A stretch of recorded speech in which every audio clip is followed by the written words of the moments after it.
nanti ditahan lama bang, gimana? Sekarang bebas. Tidak bang, yang penting Tuhan yang buktikan. Sangat merugikan dan menjijikkan. Jika putusan ini menjadi presiden yang ada di Republik Indonesia, maka setiap wanita yang ada di Indonesia jiwanya terancam. Jangan saya yang jawab, Humas. Oh gitu. Oke, ya jangan saya, nanti saya nggak objektif dong. 3 hakim memutuskan vonis bebas, mereka sakit semua. Ini adalah sesuatu yang biasa, bukan menyepelekan.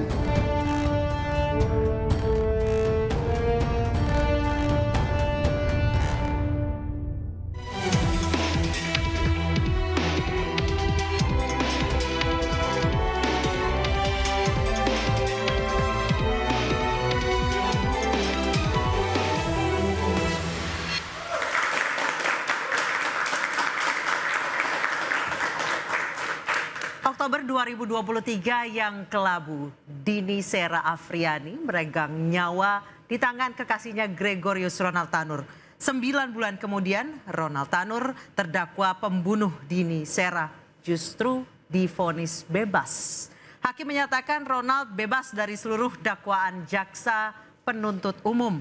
Janggal, Dini justru dinyatakan tewas karena alkohol, bukan karena dilindas. Kini keluarga Dini mencari keadilan ke DPR RI hingga ke Komisi Yudisial. Ada apa sebenarnya di balik putusan hakim dan bagaimana perjuangan keluarga Dini akan bermuara? Bersama saya Anisha Dasuki, inilah interupsi vonis bebas pelindas Dini.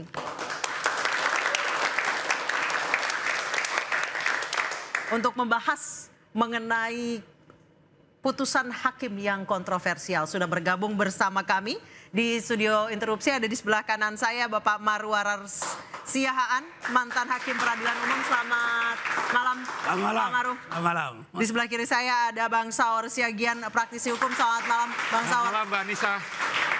Dan sudah bergabung melalui sambungan live bersama kami Alfika Risma, adik dari almarhumah Dini Sera. Selamat sore Mbak Alfika. Baik, kami juga akan menyapa Kapus Penkum Kejagung Harley Siregar. Selamat malam Pak Harley. Baik, saya akan ke Pak Harley terlebih dahulu. Pak Harley, Anda melihat ada Oke, sebelum saya bergabung dengan Pak Harley karena memang masih ada kendala audio, kita saksikan informasi terkait Gregorius Ronald Tanur justru tertawa, merasa lega usai hakim memvonis bebas dirinya. Ia melenggang keluar penjara dan lolos begitu saja setelah dituntut 12 tahun penjara karena menganiaya Dini Sera. Vonis bebas Majelis Hakim Pengadilan Negeri Surabaya terhadap Gregorius Ronald Tanur memantik ragam reaksi publik. Ronald Tanur, terpidana penganiayaan terhadap kekasihnya Dini Sera Afrianti, dituntut jaksa 12 tahun penjara. Namun kini ia melenggang bebas usai hakim menyatakan bahwa Ronald Tanur tidak terbukti bersalah. Jangan saya yang jawab, Humas. Oh gitu. Oke, ya jangan saya, nanti saya nggak objektif dong. Orang hakim yang bernama Erin Tuah Damanik dan kawan-kawan memvonis seorang pembunuh. Putusan hakim Erin Tuah Damanik, Mangapul dan Heru Hanindio dinilai janggal. Gelombang dukungan berbagai lapisan masyarakat menuntut keadilan untuk Dini mengalir deras. Adalah aksi duka terhadap meninggalnya hukum dan keadilan. Sementara, Pengadilan Negeri Surabaya menyatakan putusan kontroversial majelis hakim merupakan suatu hal yang normal. Ini adalah sesuatu yang biasa. Biasa, maksudnya bukan biasa, maksudnya bukan menyepelekan. Dan inilah wajah sumringah Ronald Tanur usai divonis bebas. Dakwaan sama ini gimana? Gimana Bang? Tidak terlanjur ditahan lama Bang, gimana? Sekarang bebas. Tidak bang, yang penting Tuhan yang buktikan. Pengacara dan keluarga korban Dini tak terima dengan putusan hakim dan melaporkan ketiga hakim ke Komisi Yudisial dan Badan Pengawas Mahkamah Agung. jika putusan ini menjadi presiden yang ada di Republik Indonesia, maka setiap wanita yang ada di Indonesia jiwanya terancam. Karena bisa saja dia dibunuh kapanpun, jika tidak ada saksi dia bisa dibebaskan kapanpun. Bukan hanya publik yang marah atas putusan hakim. Beragam umpatan disampaikan Komisi 3 DPR RI saat audiensi dengan keluarga korban Dini Sera Afrianti. 3 hakim yang memutuskan vonis bebas mereka sakit semua. Sampai saya sampaikan, kalau 3 hakim ini nggak punya TV dan nggak punya handphone bagus, saya beliin. Justice for Dini menjadi seruan keadilan yang menggema. Vonis Janggal Hakim dan Ronald Tanur yang kini berjalan leluasa setelah menganiaya Dini Sera. Akan kemana keadilan bagi Dini berdiri? Baik pemirsa, kami akan berbincang dengan Pak Harli, Kapus Penkum Kejagung. Pak Harli, menanggapi putusan ini seperti apa? Apakah tanggapannya akan sama dengan Humas PN Surabaya yang mengatakan ya biasa saja? Baik Mbak, jadi yang pertama sesuai dengan sikap kami yang sudah kami sampaikan ke berbagai media, bahwa tentu kami akan melakukan upaya hukum sebagaimana diatur dalam hukum acara kita, yaitu mengajukan kasasi. Nah saat ini walaupun kami masih punya waktu 14 hari, tapi di Kejaksaan Negeri Surabaya sudah dibentuk tim yang akan menyusun memori kasasi yang sekarang sedang bertugas untuk kembali membaca berkas perkara, kemudian mengumpulkan semua dokumen-dokumen dan fakta-fakta persidangan, dan secara sesuai waktu tentu tim ini akan mencoba untuk menyusun memori kasasi supaya lebih komprehensif yang didasarkan pada fakta-fakta. Pak Harli, berarti salinan putusannya sudah dapat ya Pak ya? Ya, hari Selasa yang lalu itu yang mau saya sampaikan bahwa Kejaksaan Negeri Surabaya sudah secara resmi menerima salinan putusan. Jadi juga tim kita sedang melakukan kajian, ya, mencermati, membaca kembali secara menyeluruh sehingga itu menjadi dasar bagi kita untuk menyusun memori kasasi dan mengajukannya pada waktunya. Baik, Pak Harli, menurut Anda sebenarnya seperti apa sih pertimbangan-pertimbangan yang justru diabaikan oleh hakim? Nah, jadi baik, supaya saya sampaikan secara komprehensif ya, bahwa surat tuntutan tentu disusun berdasarkan surat dakwaan dan fakta-fakta yang terungkap dalam proses persidangan. Nah, kalau kita melihat ya secara cepat saya sampaikan, yang pertama ada fakta yang menyatakan bahwa antara pelaku dan korban itu berpacaran. Ya, ada hubungan spesial. Yang kedua, pada peristiwa itu antara pelaku dan korban berada pada ruang dan tempat serta waktu yang bersamaan. Ya, kalau kita lihat dari keterangan-keterangan itu, bahkan malam itu dari lift ya, kemudian pergi lagi ke resepsionis, balik lagi berulang-ulang.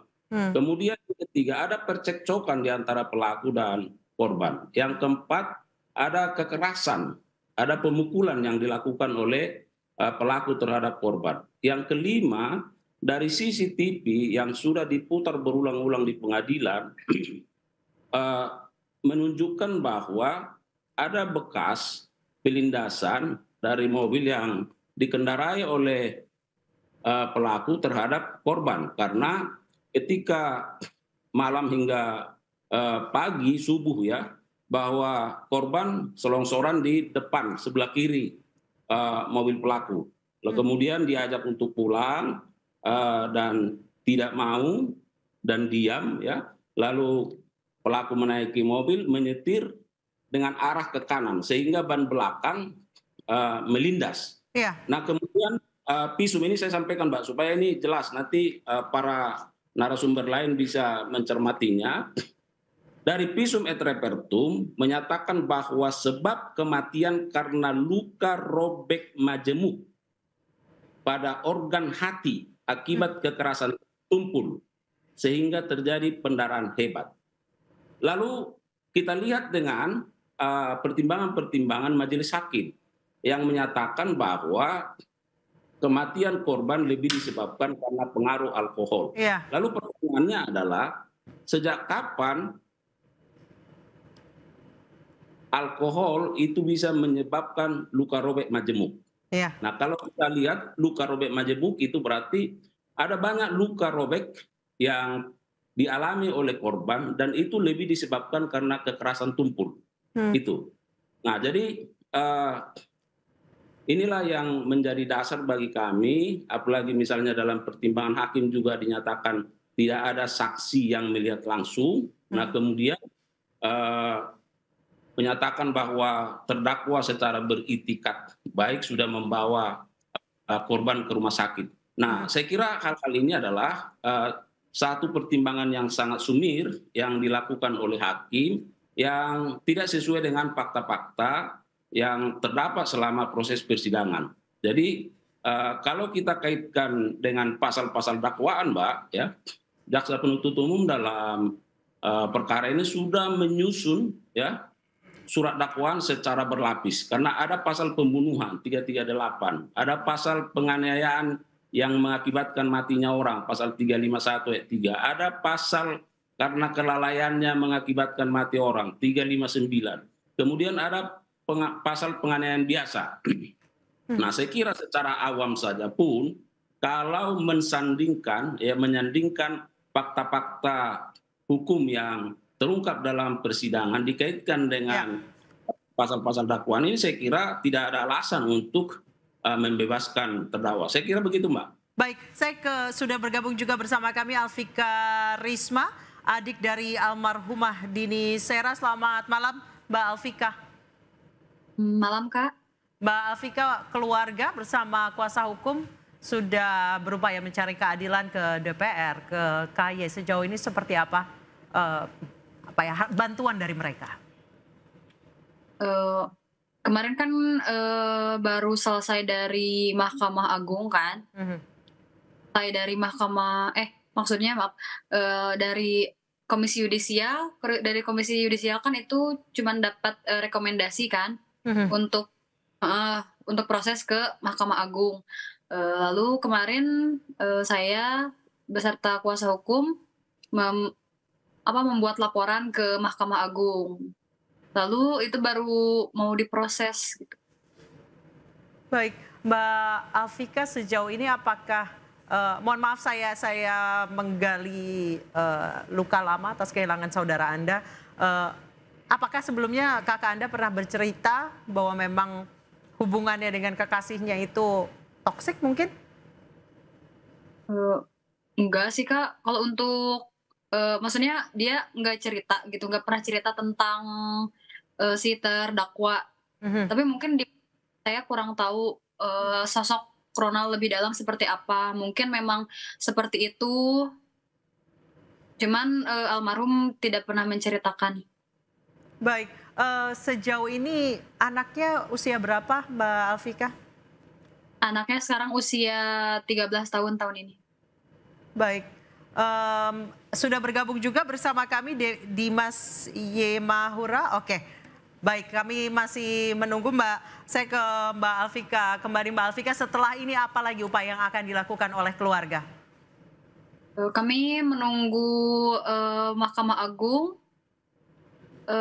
dalam proses pelaporan kemarin ke Bawas, ke Badan Pengawas Mahkamah Agung, lalu mungkin nanti bisa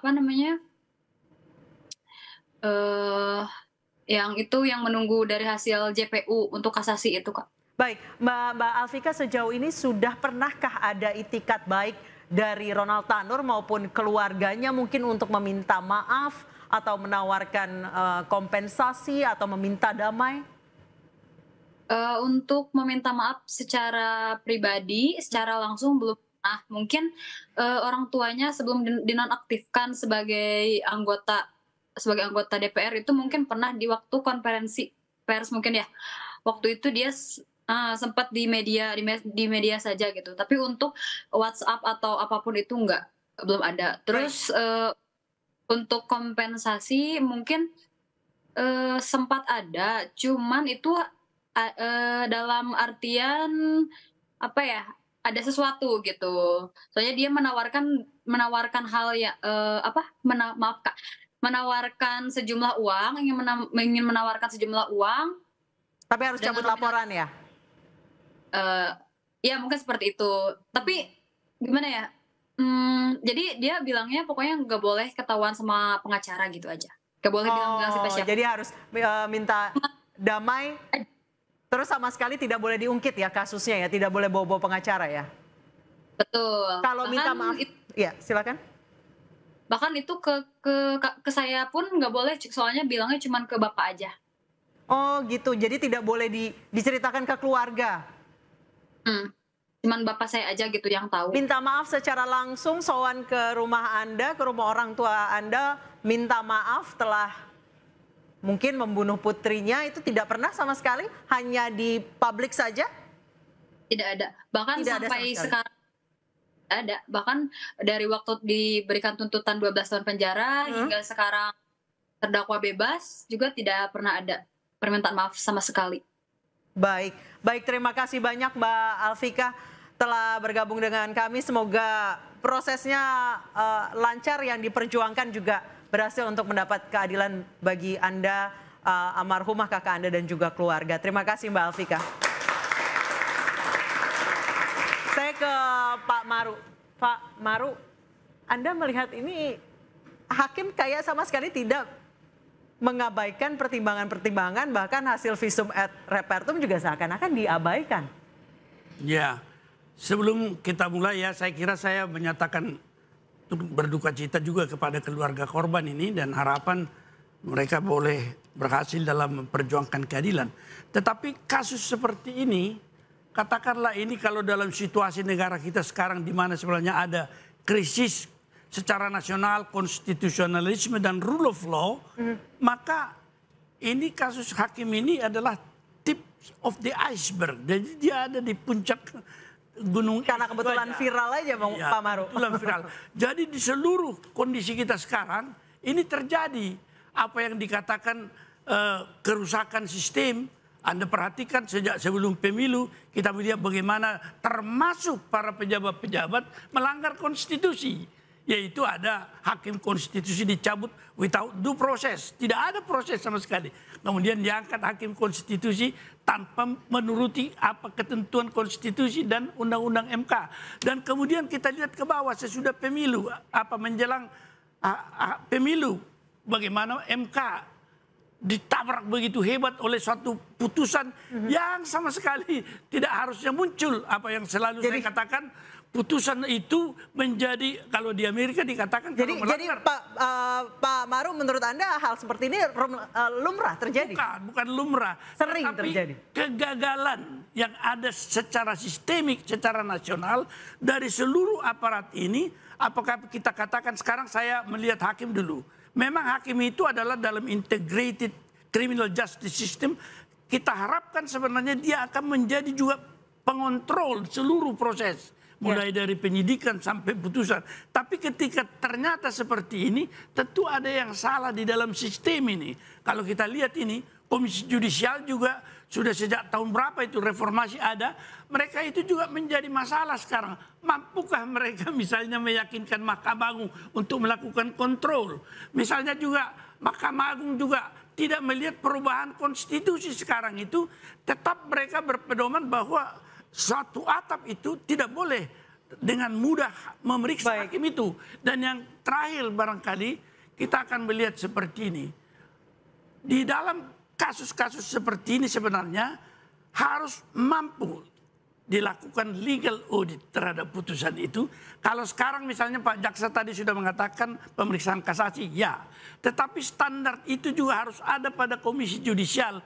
Bagaimana mengaudit putusan sehingga kita bisa menemukan ini. Kalau tadi Jaksa mengatakan, saya sudah sering juga mendengar ada visum. Nah, pelanggaran hukum acara kalau bisa ditelusuri, salah satu daripada bagian yang harus diawasi itu apakah memang hakim patuh kepada hukum acara. Baik. Kembali nanti soal etik kita bicarakan. Saya kira sementara demikian dulu. Oke, Pak Marwar, saya sudah bergabung juga bersama kami Dimas Yemahura, pengacara keluarga Dini Sera. Selamat malam Pak Dimas. Selamat malam, Assalamualaikum Mbak. Waalaikumsalam warahmatullahi wabarakatuh. Ketika kemarin ke DPR dikatakan ini pasti hakimnya ada hengki-pengki katanya. Kita akan bahas dengan Pak Dimas dan juga dengan Bang Saur. Usai jeda berikut tetap diinterupsi.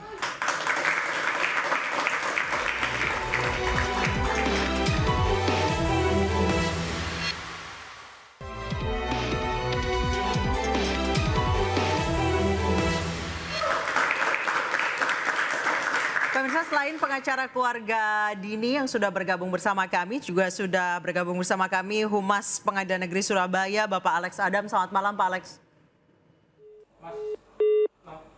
Baik, saya ke Pak Dimas terlebih dahulu. Pak Dimas, hakim seakan-akan mengabaikan seluruh bukti-bukti yang tertuang di persidangan. Saya ingin bertanya, sebenarnya ketika itu seperti apa jalannya persidangan? Sampai tiga-tiganya ini setuju bahwa Dini Sera meninggal dunia karena alkohol. Pak Dimas? Masih mati ya? Masih. Nomor telepon harus mati? Iya. Pak Dimas, mendengar suara saya? Pak Dimas?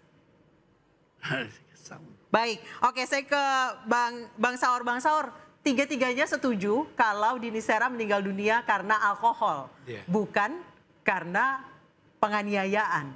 Tadi Pak Harle dari Kejagung mengatakan bahwa emang bisa alkohol bikin luka majemuk di organ tubuh, di hati.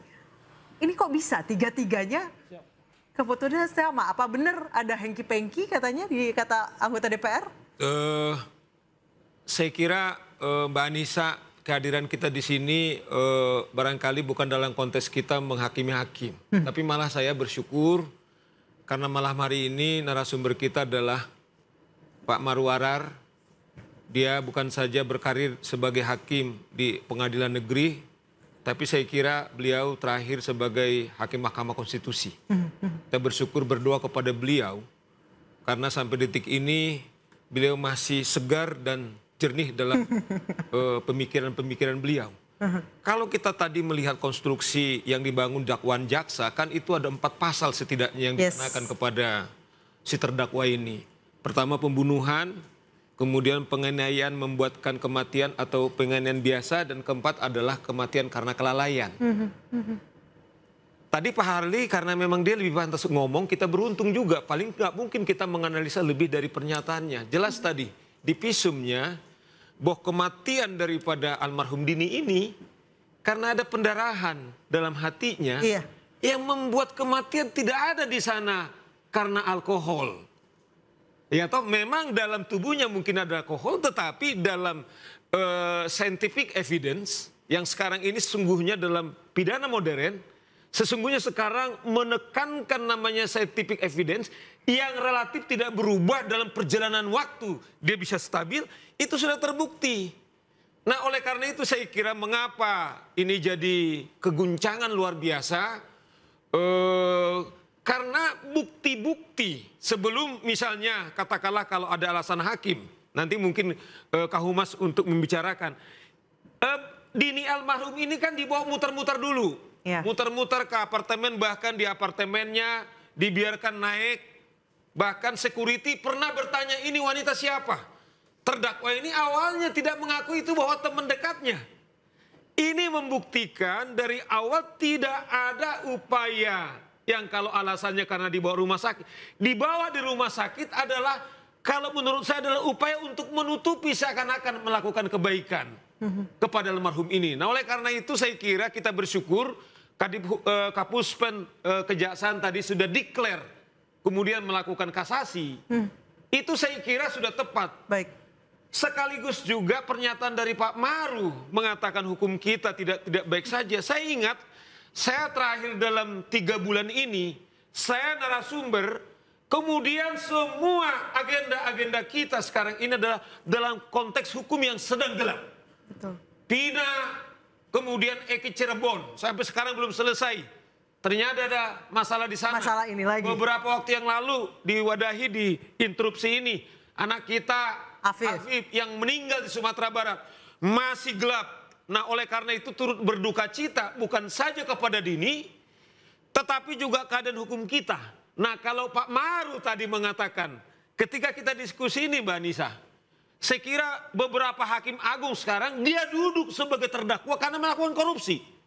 Bahkan kita bersyukur Pak Maru, Ketua Mahkamah Konstitusi, ketika beliau jadi hakim konstitusi, hari ini juga ketika kita bicara satu-satunya penegak hukum yaitu divonis bersalah seumur hidup karena melakukan korupsi. Maksud saya adalah ini yang tadi Pak Maru bilang, bagaimana wajah hukum kita. Apakah itu yang terjadi? Kita tidak tahu yang di Surabaya. Sahroni yang mengatakan hengki-pengki, saya nggak berarti. Oke, kita langsung ke PN Surabaya nih. Ada Pak Alex Adam. Pak Alex, tanggapan Anda? Mungkin klarifikasi dari pihak Pengadilan Negeri Surabaya seperti apa? Pak Alex. Halo, malam. Ya, Pak Alex mungkin boleh langsung klarifikasi dari PN Surabaya seperti apa? Lagi ramai di demo setiap hari bahkan. Baik, selamat malam. Sebelumnya saya sapa dulu Pak Marwara Syari yang mulia, selaku dosen saya juga dulu, dan juga kepada Bang Tawor dan juga Pak Dimas di sana. Baik, Alex, terima kasih Pak Alex. Seperti yang saya dengar tadi, bahwa benar perkara ini memang menjadi dan disidangkan di Pengadilan Negeri Surabaya dan diputus pada tanggal 24 Juli 2024. Setelah putus itu, ya perkara ini seperti kita ketahui ya menjadi viral, menjadi hits, dan menjadi pembicaraan. Yang ingin saya sampaikan dan juga ingin saya klarifikasi bahwa saya pernah menyampaikan ini proses biasa. Maksudnya proses biasa itu di dalam suatu persidangan. Bahwa setiap perkara itu kan pasti diputus. Proses itu biasa.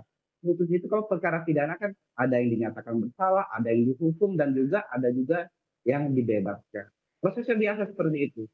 Namun apabila suatu pihak dalam hal ini adalah korban yang diwakili negara melalui penuntut umum tidak pendapat atau tidak sesuai dengan apa yang dijadikan tuntutan mereka, kan upaya hukumnya kan ada. Di sini juga saya hanya menyampaikan bahwa marilah kita gunakanlah koridor hukum. Ini putusan bebas, artinya putusan ini harus kasasi. Manfaatkanlah putusan kasasinya seperti yang disampaikan oleh Kapus Penkum Kejaksaan Agung Pak Harli tadi. Justru saya sangat dukung, karena itu manfaatkanlah, karena itulah upaya terhadap putusan itu apabila ingin dikoreksi atau ingin diperbaiki, karena nanti perkara tersebut akan dinilai dan akan disidangkan kembali oleh hakim di Mahkamah Agung, oleh hakim lagi. Karena memang ada gium bahwa res judicata atau veritate pro habetur, artinya setiap putusan hakim itu harus dianggap benar. Nah, kalau bagaimana mengubah putusan ini jangan sampai berkekuatan hukum itu, ya upayanya adalah upaya hukum kasasi. Iya. Seperti itu, Mbak. Oke, saya ke Pak Dimas. Pak Dimas sudah kembali bergabung bersama kami. Pak Dimas, bisa mendengar suara saya? Sudah, Mbak. Baik, Pak Dimas, ini semua bukti-bukti diabaikan. Selamat malam. Semua bukti-bukti diabaikan oleh hakim. Seperti apa sebenarnya jalannya persidangan? Ya, saya mengikuti jalannya persidangan ya. Sebagai seorang atau perwakilan dari kuasa hukum korban yang ada di dalam persidangan, kami merasa memang dalam persidangan itu penilaian kami adalah hakim sudah tidak fair. Ada beberapa keterangan-keterangan saksi yang tidak diberi keleluasan dalam memberikan keterangan secara komprehensif, Mbak. Jadi itu. Jadi sehingga kami pun juga merasa pada saat putusan ini seharusnya dibacakan pada hari Senin, namun kemudian dibacakan hari Rabu, itu kami juga merasa di sana ada keanehan bagaimana ada waktu 14 hari yang sudah bisa dimanfaatkan, kemudian tiba-tiba putusan ini ditunda dan pada hari Rabunya putusan dinyatakan bebas. Itu, Mbak. Baik, tadi keterangan saksi-saksi apa yang tidak di-highlight oleh hakim, Pak Dimas? Contohnya? Ya, Contohnya adalah keterangan saksi ahli forensik. Bagaimana di sana dia sudah menerangkan bahwasanya kondisi bagaimana korban ini bisa meninggal dunia. Bahkan tentang alkohol pun sudah diklarifikasi secara jelas di dalam persidangan. Hakim menanyakan kepada ahli forensik, apakah ada kandungan alkohol di dalam tubuh dari korban. Dan secara jelas ahli forensik mengatakan bahwasannya ada, tapi alkohol tidak menyebabkan kematian terhadap korban. Begitu, Mbak. Itu berbanding terbalik dengan apa yang menjadi pertimbangan hakim di dalam putusannya. Baik, kemudian katanya tidak ada bukti penganiayaan, tidak ada bukti, padahal memang ada luka di tubuh korban. Ya, ini menurut saya juga cukup aneh. Bagaimana satu, kita melihat dalam kondisi mayat sebagai objek korban, jadi bukti, evidence terhadap korban saja di dalam tampak luar sudah terdapat banyak luka dan banyak bekas-bekas daripada penganiayaan, dan dikuatkan dengan bukti surat visum et repertum. Itu sudah jelas bahwasanya korban ini mengalami berbagai tindakan kekerasan yang berada di organ-organ vital tubuhnya, gitu, Mbak. Baik, alkohol sebenarnya tidak menyebabkan kematian, apalagi sampai menyebabkan luka majemuk di organ hati. Namun keputusan hakim memutuskan bahwa Dini meninggal dunia karena alkohol. Saya nanti akan bertanya ke Pak Alex usai jeda berikut, tetap diinterupsi.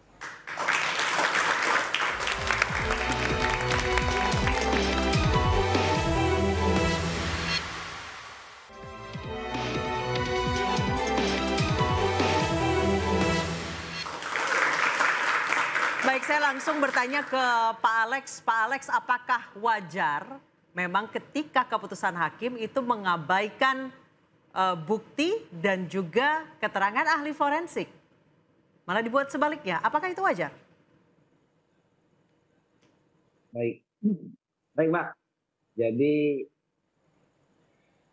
saya juga hakim lah ya. Saya juga melakukan hukum. Kita terikat dalam suatu kode etik. Jadi dalam kode etik itu, jangankan kita menilai, kita membicarakan suatu putusan saja itu sudah tidak boleh, dilarang. Jadi saya tidak bisa berkomentar terhadap yang ditanyakan oleh Mbak Anita tadi. Baik, Pak Marwarar ada yang mau ditanyakan, Pak Marwarar? Ya, barangkali pertanyaan saya begini, tadi pernyataan mengatakan secara datar bahwa suatu putusan seperti ini boleh dia dalam proses sedang kasasi sekarang jadi menunggu. Tetapi standar etik tertinggi dari hakim dan juga seluruh jajaran harus menunjukkan simpati dan empati terhadap siapa yang menjadi korban. Apakah menjadi perhatian juga dalam apa yang dikatakan profesionalisme itu, bahwa pimpinan peradilan juga harus menjaga supaya tidak ada distrust atau ketidakpercayaan terhadap hakim, yang itu sangat berbahaya kalau misalnya pencari keadilan karena tidak percaya membawa keadilan ke dalam tangannya sendiri, itu bisa terjadi anarki. Apakah ada semacam pengarahan seperti itu sehingga pernyataan dari pengadilan membutuhkan juga empati dalam mengemukakan pandangan tentang hak-hak untuk menyatakan kasasi seperti itu misalnya dalam pengujiannya. Jadi kita tidak hanya melihat hak-hak yang itu, terutama kan jaksa yang boleh kasasi kan, para korban tidak bisa. Bagaimana Pak Humas? Baik Bapak, seperti ini yang disampaikan oleh Bapak tadi, bahwa kami di pengadilan ini, khususnya dari pimpinan, terhadap, bukan hanya terhadap ini, terhadap kegiatan-kegiatan selalu dibicarakan, selalu ditekankan satu profesionalisme, kedua integritas, dan juga kepedulian terhadap para pencari keadilan. Itu selalu pasti ditekankan. Tetapi seperti yang disampaikan oleh Pak Ketua Pengadilan pada waktu menerima para demonstran di Pengadilan Negeri Surabaya, Ketua juga menyampaikan bahwa dia tidak bisa berkomentar terhadap ini, terhadap putusan ini. Walaupun dia sendiri sebelum putusan ini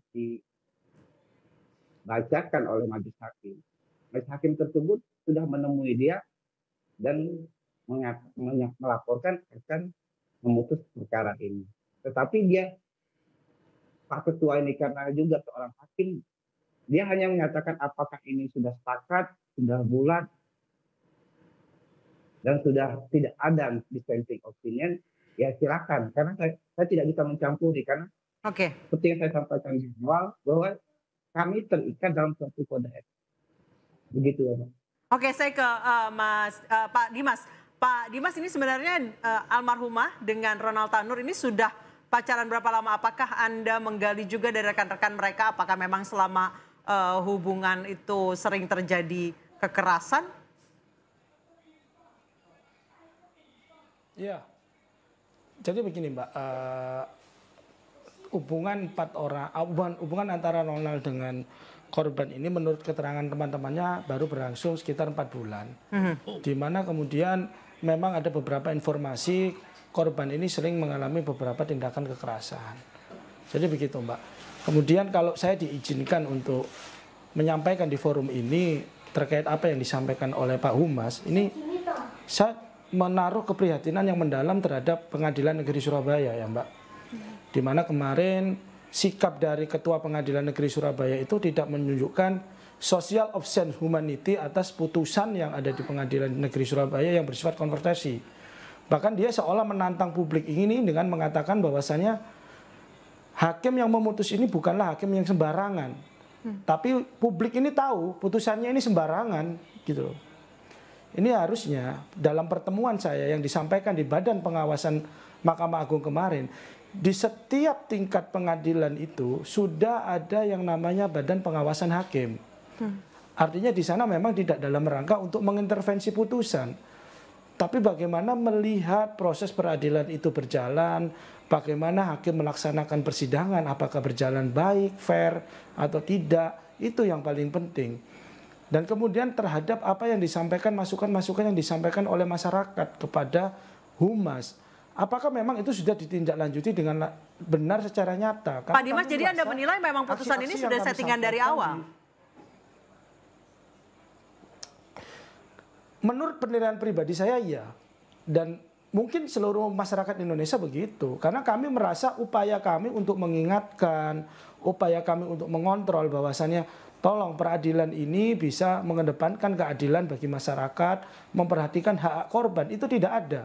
Salah satu contoh yang saya sampaikan, Mbak, pada saat itu saksi LPSK dihadirkan di persidangan, itu sempat ditolak kehadirannya oleh majelis hakim yang memeriksa.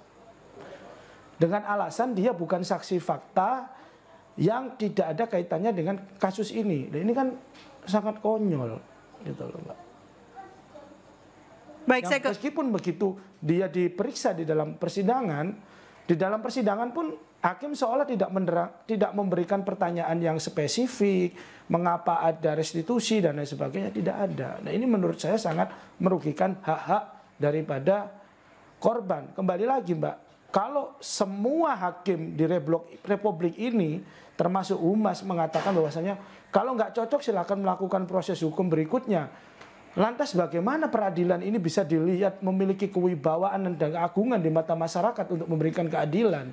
Begitu Mbak. Baik Pak Dimas, soal pelindasan, dibilangnya tidak sengaja, tapi bukankah kelalaian yang menyebabkan kematian juga seharusnya ada tindak pidananya, ada hukumannya? Ya, saya kalau bilang itu ketidaksengajaan atau kelalaian, saya masuk di sana, itu sangat ironis Mbak.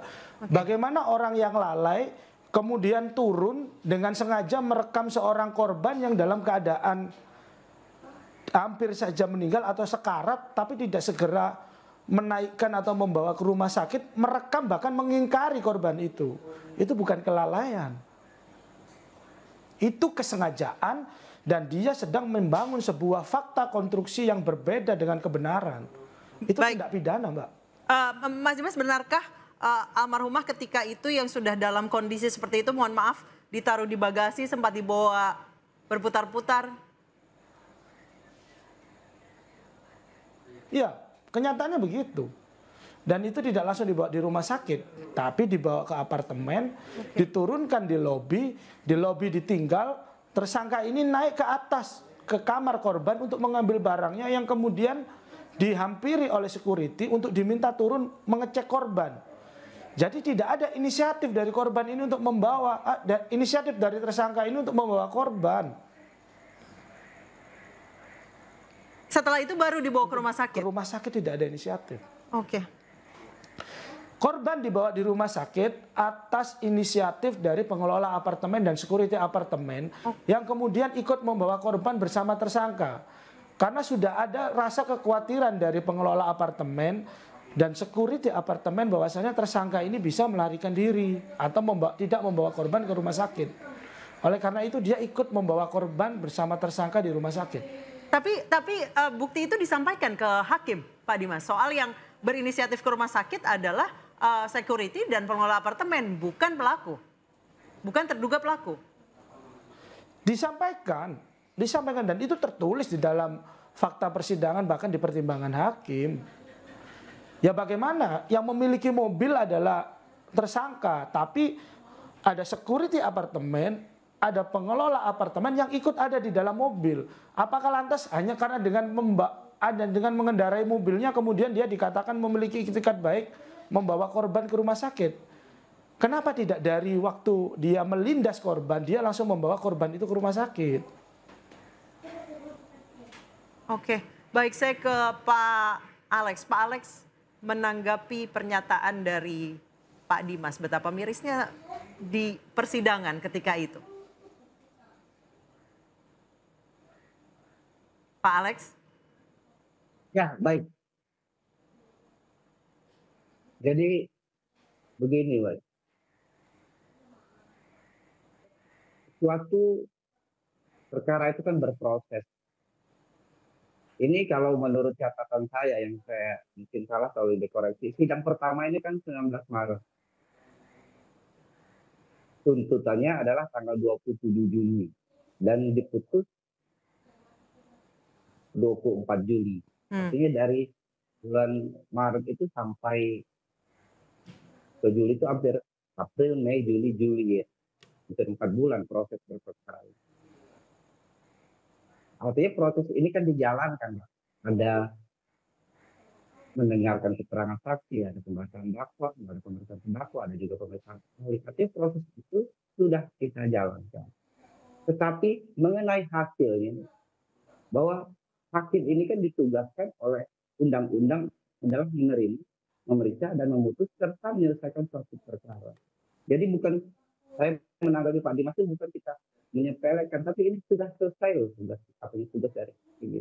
Nah, apabila tugas ini selesai dalam suatu bentuk khusus, pasti ada harus dikoreksi kalau pihak misalnya penuntut umum ini dinyatakan tidak berpendapat. Oke. Mengenai kita keprofesionalan kita selalu tiap bulan itu selalu apanya dikatakan selalu ada pembimbingan dari pimpinan terhadap keprofesionalan, integritas. Oke. Juga baik, terima kasih Pak Alex. Saya ke Pak Dimas, harapannya dari roadshow KYMA DPR RI. Apa harapannya? Iya, Mbak. Harapan kami adalah tentunya adanya perhatian dari DPR RI bisa mendorong perbaikan sistem yang ada di Republik ini, khususnya sistem peradilan sampai dengan mulai bawah sampai di atas. Karena kita ketahui bahwasannya proses kami mengawal perkara ini sangat sulit. Bagaimana proses pada saat itu tersangka itu sempat membuat laporan tersendiri di Polsek Lakasantri yang kemudian baru kami membuat laporan di Polrestabes. Kemudian adanya proses visum yang harus kami tanggung sendiri biayanya. Kemudian dari proses peradilan yang berjalan seperti itu tidak fair. Tentu ini merupakan catatan-catatan dari proses peradilan di Indonesia yang seharusnya dirubah moral, etika maupun integritasnya. Kami berharap juga Badan Pengawasan Mahkamah Agung dan Komisi Yudisial untuk menjalankan fungsinya secara baik dan benar. Artinya transparan kepada publik, objektif untuk bisa menindak hakim-hakim yang memang di dalam mengerjakan fungsi dan tugasnya tidak menemui ketentuan perundang-undangan dan menyalahi aturan kode atau etika perilaku hakim. Dan yang terakhir saya meminta kepada Mahkamah Agung untuk bisa memilih atau mungkin menentukan hakim yang tepat, yang objektif bisa menilai perkara ini dengan baik dan benar sehingga dapat memutus perkara ini sesuai dengan alat bukti yang sah sehingga bisa memberikan hukuman yang seberat-beratnya kepada tersangka dan memberikan kepastian hukum dan keadilan di mata masyarakat Republik Indonesia.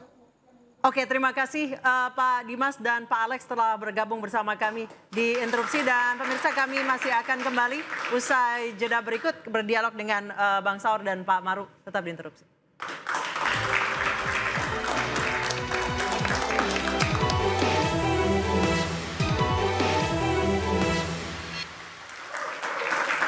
Terima kasih, Anda masih bersama kami. Saya langsung ke Bang Saur. Tadi saya sempat bertanya ke Pak Dimas, bukankah kalau misalnya kematian yang disebabkan oleh kelalaian juga ada setidaknya 1 sampai 5 tahun.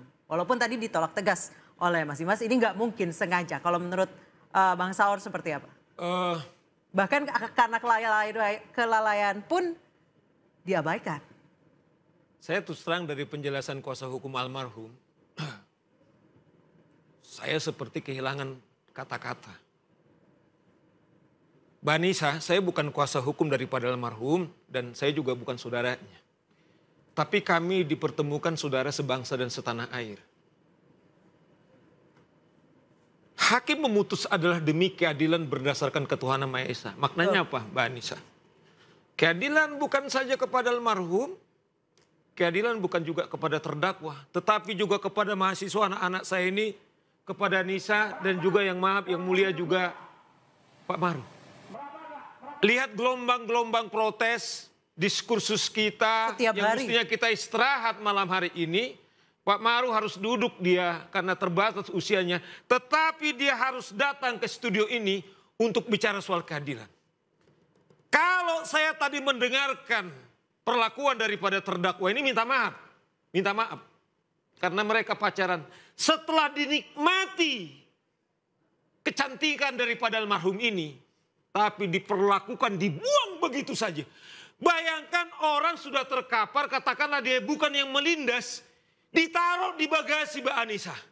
Sementara mungkin waktu dia mau peluk, waktu birahinya memeluk, tetapi ditaruh di sampingnya. Tetapi ketika mungkin birahinya tidak ada, dan dia dalam keadaan sekarat, pantas gak itu dibawa di bagasi? Oleh karena itu saya kira, saya terus terang, kalau memang ada dugaan seperti juga yang dilakukan oleh terdakwa dan keluarganya, melaporkan ke KY, melaporkan ke KPK, andaikan si hakim ini, andaikan tidak ada rasa, saya bilang rasa keadilannya, dia layak dihukum seberat-beratnya. Karena apa, Mbak Anissa? Kita harus gempar bangsa ini atas putusannya. Orang kemudian meninggalkan pekerjaan untuk berdemonstrasi. Ada nurani yang paling dalam yang diusik daripada rasa keadilan masyarakat. Nah, oleh karena itu saya kira kita mendorong betul nih. Seperti tadi Kahumas Hakim Agung. Ini soal kemanusiaan. Tadi Mbak Anissa bilang, minimal kelalaiannya membuat orang mati karena dia yang membawa, tidak ada orang. Orang tidak kuliah hukum pun itu bisa sudah dijerat. Ini minta maaf, ini tentu opini saya dalam konteks saya sebagai praktisi hukum Mbak Anissa. Cuman apa yang terjadi kita bilang, Pak Hakim yang mulia yang mengatakan itu bahwa hukum kita tidak baik-baik saja. Bahwa memang mafia berjalan di mana-mana, katakanlah sekarang ini Hakim, Ketua Mahkamah Konstitusi hancur, Ketua KPK, kita bicara ini sudah sebagai tersangka, Ketua Mahkamah Konstitusi juga bermasalah karena etik. Inilah gambaran kita, hasil daripada reformasi kita. Kemudian sudah hancur, berlebur-lebur. Itu menurut saya, Mbak Anissa. Baik, saya ke Pak Maru. Sangat menyedihkan ketika kita banyak dihadapkan oleh situasi hukum Indonesia yang seperti ini. Tadi Pak Maru menyebutkan bahwa ini it's just the tip of the iceberg. Hal-hal seperti ini yang kemudian menjadi viral, baru kemudian dicari keadilannya. Pak Maru berarti setuju dong, no viral, no justice? Ya kelihatannya seperti itu. Kalau kita perhatikan perkembangan kita bagian terakhir ini kan, ya tidak ada yang mengusik kalau tidak diviralkan dulu kan. Nah, oleh karena itu ini sebenarnya indikator bahwa sistem yang menjadi masalah sekarang. Oleh karenanya saya berpendapat ini adalah wewenang seorang presiden sebagai kepala negara, sebagai pimpinan tertinggi yang di dalam sumpah jabatan itu adalah menjunjung tinggi Undang-Undang Dasar 1945. Jadi dia harus juga menata semua ini. Bahwa penataan yang saya katakan sekarang di bidang kekuasaan kehakiman ini menjadi suatu prioritas karena tampaknya pemerintah sekarang hanya membangun infrastruktur yang tampak yang bisa diraba, jalan, kereta api, bus, apalagi itu lapangan terbang dan lain sebagainya. Tetapi pembangunan ekonomi satu yang paling penting, infrastruktur yang tidak nampak itu hukum dan peradilan. Kalau ini tidak jalan, semuanya hak-hak manusia tidak ada yang melindungi. Harta kita juga diambil orang atau katakanlah dalam perdata itu ditilep dengan perjanjian yang tidak dipenuhi. Tidak ada. Demikian juga investor datang tidak akan percaya. Pak Maruf, menurut Anda peradilan janggal seperti ini, apakah sekarang sudah semakin terbuka? Ya saya kira dengan apa yang dikatakan mengadakan atau membuatnya menjadi viral, saya kira iya. Tetapi yang penting sekarang apakah pimpinan memperhatikan ini dan ada sistem yang terpikirkan. Kalau saya mengatakan misalnya Mahkamah Agung, Mahkamah Konstitusi, Komisi Judisial harus mengadakan konsolidasi di dalam kerangka menata pengawasan ini semua. Karena tadi dikatakan itu dari pengacara, saya tersentuh juga bahwa standar etik tertinggi itu menjadi ukuran juga dalam memeriksa perkara. Bukan hanya karena kita simpati, tetapi yang paling penting sekarang, apakah hakim bisa tidak hanya berbicara dengan kata-kata bahwa dia independen dan imparsial. Independen artinya bebas dari pengaruh siapapun intervensi.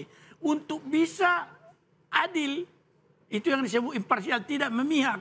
Tetapi ukuran ini kita lihat dengan penuh perhatian bagaimana dia cara menangani perkara termasuk bahasa dengan standar etik yang tertinggi dan empati terhadap penderitaan orang itu merupakan hal-hal yang diukur di dalam penilaian secara etik. Barangkali kalau di negara-negara lain sidang peradilan itu ada yang memonitor dan mengevaluasi. Jadi misalnya mahasiswa mengikuti satu perkara dari awal sampai akhir, dia mencatat semulai kata-katanya, sikapnya, apakah dia memang independen. Apakah dia memperhatikan misalnya tadi alat bukti yang dikatakan itu. Karena indikator yang kita lihat sekarang, saya setuju saja yang dikatakan oleh pengadilan, ya kasasi. Tetapi pernyataan seperti itu adalah sepertinya melihat ini biasa-biasa saja. Tetapi kita harus memberikan perhatian bagaimana sebenarnya seorang hakim harus juga memperhatikan sikapnya di dalam melihat suatu perkara yang menyentuh keadilan itu. Apakah memang juga pimpinan melihat, memonitor misalnya hakimnya itu dalam persidangan. Kalau kita lihat misalnya perkataannya, sikapnya. Apalagi di dalam suatu proses yang disebutkan integrated criminal justice system. Meskipun hakim itu dianggap sebagai pengawas dari seluruh proses itu, tetapi kalau tuntutan seperti ini misalnya, apakah bodoh-bodoh amat polisi sama jaksa demikian jauh apanya gapnya begitu cara melihat, karena sekolahnya sama juga kan, fakultas hukum. Jadi kalau misalnya penyidik mengajukan kepada jaksa mulai proses P19 sampai P21, kemudian jaksa menyusun dakwaan, kemudian menyusun tuntutan berdasarkan fakta yang ada, apakah demikian jauh ilmunya kan? Karena semua disekolahkan sama. Baik, Miris, memang ketika kalimat no viral, no justice itu menjadi ternyata sebuah fakta. Kita harapkan penegak hukum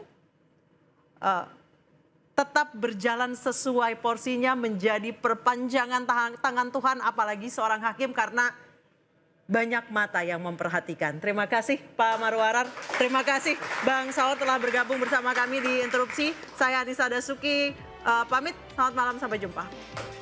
Thank you.